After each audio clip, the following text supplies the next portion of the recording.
આશ્રિત કેમ વર્તે એ બતાવવા માટે ભગવાન સ્વામિનારાયણે આચાર સંહિતા શિક્ષાપત્રી અને આ ગ્રંથ દેશભાગનો લેખ એ ભગવાન સ્વામિનારાયણે સ્વયં રચ્યો છે. સત્સંગી બનવા માટે આ બેનું અનુસરણ હો. બાકી તમે ભાવિક હોઈ શકો, તમે ધાર્મિક હોઈ શકો, તમે ભગવાનના ભક્ત હોઈ શકો, પણ સ્વામિનારાયણ સંપ્રદાયના આશ્રિત થવું હોય તો આ શિક્ષાપત્રીને દેશભાગના લેખને આધીન જો થઈએ તો જ તમે અહીંના નાગરિક કહેવાઓ. તો જ તમે જેમ કાયદાનું આધિપત્ય સ્વીકારીએ, ભારતના બંધારણનું આધિપત્ય સ્વીકારીએ તો જ આપણે ભારતના નાગરિક રહી શકીએ. નહીતર પછી આતંકવાદી કહેવાઈએ.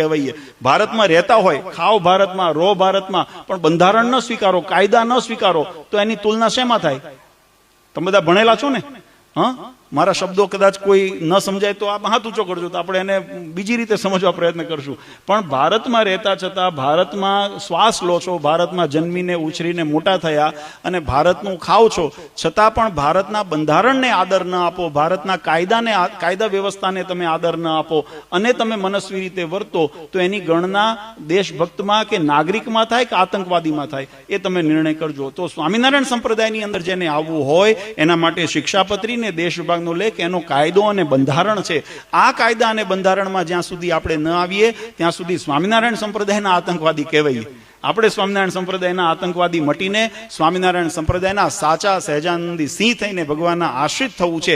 એના માટે આ જાણવું પણ જરૂરી છે, સમજવું પણ જરૂરી છે, ને એને અનુસરણ કરવું પણ પરમ આવશ્યક છે.